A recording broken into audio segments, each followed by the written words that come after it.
So over the past 11 years, there's been plenty of questions that Kingdom Hearts has failed to answer, even following all the way back to Kingdom Hearts 1. And of course, with the prequel Birth by Sleep coming out back in 2010, that just raised even more questions that a lot of Kingdom Hearts fans have asked. Now, these are questions that a lot of people have even come to my channel and asked me about, asked me to make videos on. And of course, I was always patient with these questions because 0.2 was coming out, and we knew that 0.2 was going to kind of be the cross between Birth by Sleep's events and of course the cross between the events of Kingdom Hearts 1. So I always felt like some of these answers would get answered in 0.2, and it turned out some of them did. So today we're going to be getting into 4 long-term questions that Kingdom Hearts fans have had that got answered in Kingdom Hearts 0.2.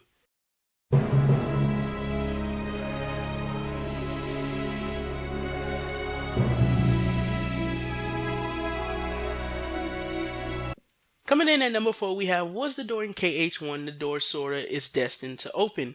So this isn't a question per se, but it did get answered back in 2013, and it has been answered also in 0.2. Mickey confirmed that the game closed the door for good, and yes, while he did say that in Kingdom Hearts 1, this time the nature of the door was also explained, proving it that of course this is not the door that Sora is destined to open. This door is a door to a smaller Kingdom Hearts, and the only darkness is permitted to cross it or exit. This is why we saw Riku on the other side in Kingdom Hearts 1, and Mickey had to find a way in, which we saw in 0.2. Back in 2013, we saw another door, one that looked similar to the door that brought Sora and Riku from of course the realm of darkness to the Destiny Islands. So have a look.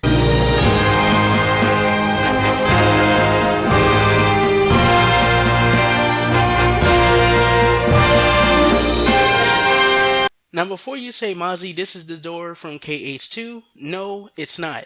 This door appeared in Kingdom Hearts Dream Drop Distance after the credits, which a secret message mini-game reveals Kingdom Hearts Dream Drop Distance leads directly into Kingdom Hearts 3. And if you look at the placement of these two characters, they're on the wrong sides, with Riku being on the left and Sora being on the right. Now also, to further this point, beyond argument, in Birth by Sleep, Vanitas stated that Kingdom Hearts has a door, and when this door is opened by the X-Blade, countless Keyblade wielders will flock to the Keyblade graveyard. This sounds like a door that can connect many worlds at once, does it not?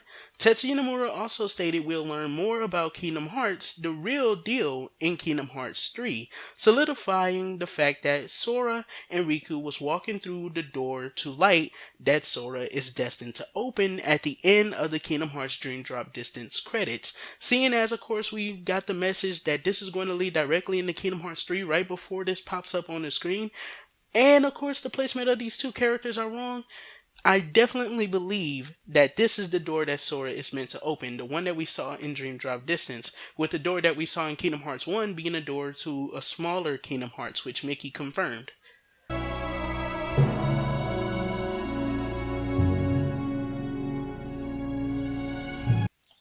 Coming in at number 3, we have the origins of the Kingdom Key and Kingdom Key D. Now, in Kingdom Hearts 1, the power of the Keyblade was a huge plotline, but the question that never exactly got an answer was the origins of such great power. In 0.2, it's revealed that the two Kingdom Keys both reside on the Destiny Islands, but they're parallels. One only appears in the realm of light and one only appears in the realm of darkness. This explains finally why the hell Sora, through Riku, and Mickey obtained the power of the two realms with their two Keyblades, and how they were able to close the door in between. Now, the door that they closed in Kingdom Hearts 1, once again, is a door that only lets darkness through or only lets darkness exit.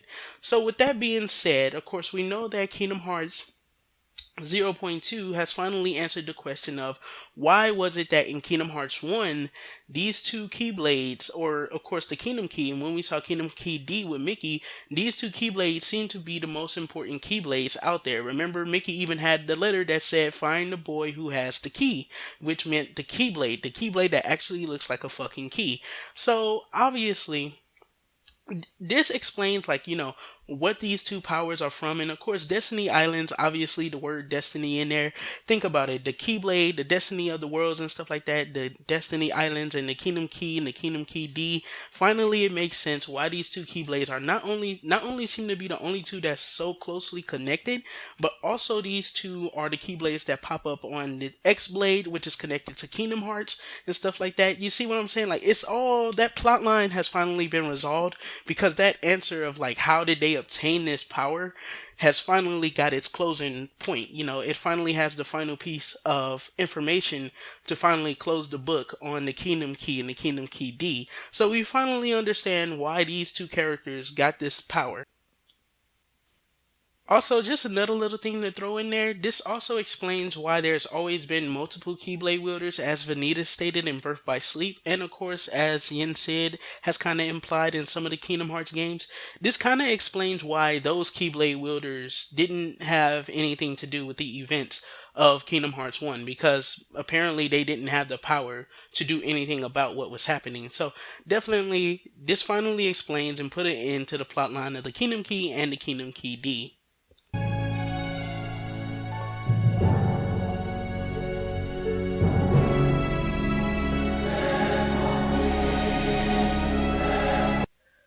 So coming in at number 2, we have Where Has Terranort Been? So this is an answer that has been 6 years in the making, and finally we have the final piece of the puzzle. So in Dream Drop Distance, we saw at the very beginning what appeared to be an experiment to push down a light in Terranort or Ansem or Xehanort. Since that time, all those years ago, however, Terranort has never reappeared. I mean, we got Ansem out of the deal, who is kind of the heartless of Terranort, and Xemnas, which is the nobody of Terranort. But what happened to the two entities known as one, Terranort?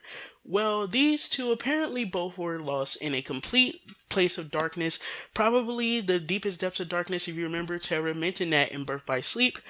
Remember my video, however, talking about Terra appearing in Dream Drop Distance? That video may have been more accurate than we thought.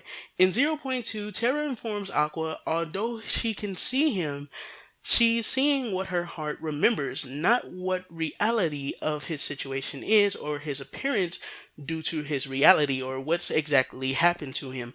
So the fact that he looked like Ansem in Dream Drop Distance would have been an answer, or finally has been answered, as to why he does look that way and why he looks differently in Kingdom Hearts 0.2. It's her heart that actually makes him appear to be the same Terra that we all know, and he even explicitly states this. So this would mean that he even acknowledges that he doesn't look exactly the same. Now, of course, we also saw an Ansem in the same place with Riku, when, of course, Riku fought him in Dream Drop Distance. So there you go. They seem to be in the exact same place. And maybe that actually was Terra that saved, of course, Sora in Dream Drop Distance. But as far as Terranort goes, the fact of the matter is that Terra, all of these years, has still been fighting off Xehanort. And because he's still fighting off Xehanort, I'm guessing this is probably why Xehanort has probably returned and Terra hasn't. He just hasn't won the fight yet for his body. Seeing as Xehanort returns in Dream Drop Distance, it makes sense now he'd appear as Ansem and not Terra when he saved Sora back in Dream Drop Distance.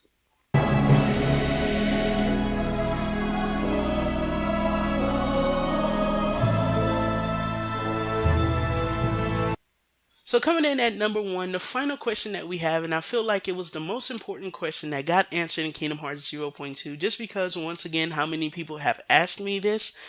Finally, we're going to get an answer. We gotten an answer. And that's what happened to No Name, or the Keyblade of Master Xehanort. Another question for 6 years now has been, why didn't Ansem and Xemnas wield the weapon of Master Xehanort? If characters like Roxas and Braig inherited their real person's weapons and abilities, why didn't these two do the same? We knew they could wield a Keyblade because of their original selves, and this led people to believe they simply chose not to do so. Well, it turns out Luxu was the actual reason, and this makes a lot of sense. It's his weapon and his role to see all the events of the future with the eye of the master. And that role is still being carried out. I think in Kingdom Hearts 3, it would be a fucking dope reveal if Luxu has been at every main plot point in Kingdom Hearts. At every final battle, he's always been there. He's always been in the background, and it's just revealed by his character that that's the reality of it. Like everything that has transpired, he's literally looked on and saw with his very own two eyes. And of course, it would just be cool to finally see this dude, man. To see this dude interact with the current characters.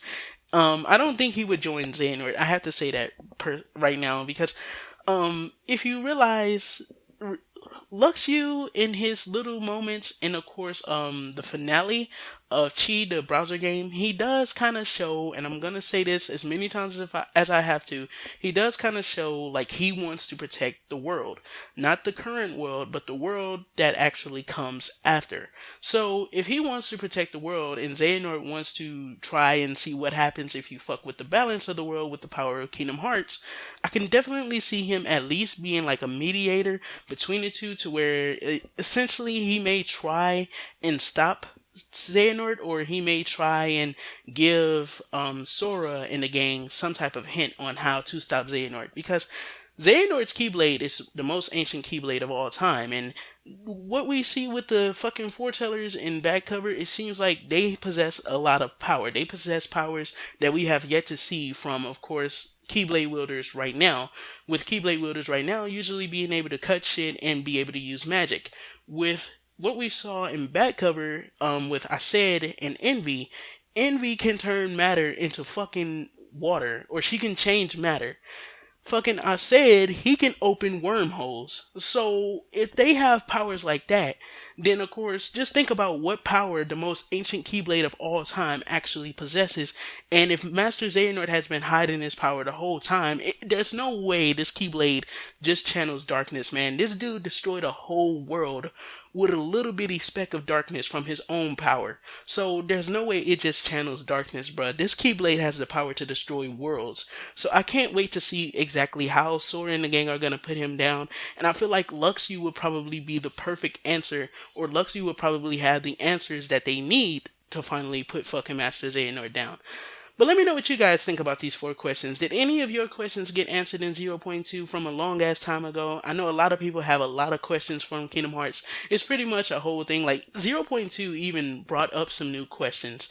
And of course, a little extra one to throw in there is we finally find out how Aqua got stuck in the realm of darkness, even though Mickey had went back to see her, of course, 10 years ago, or he met her 10 years ago. I mean, not 10 years ago, but like since the beginning of KH1, even though he met her, the fact that she got lost in the darkness still, how that happened, actually got answered. But of course, that would have been too big of a spoiler because, of course, that's pretty much the ending of the game. But we do finally learn that as well. So I hope you guys enjoy your time with Kingdom Hearts 0.2 as you play it when it releases tonight at 12 o'clock. And of course, you guys have a good one. This has been your boy Amaziah. Don't forget to do a little A-class gaming and everything you do. Don't forget to keep it A-class. Keep it right here for my 0.2 playthrough. And I'm going to catch you guys in the next one. Peace the heck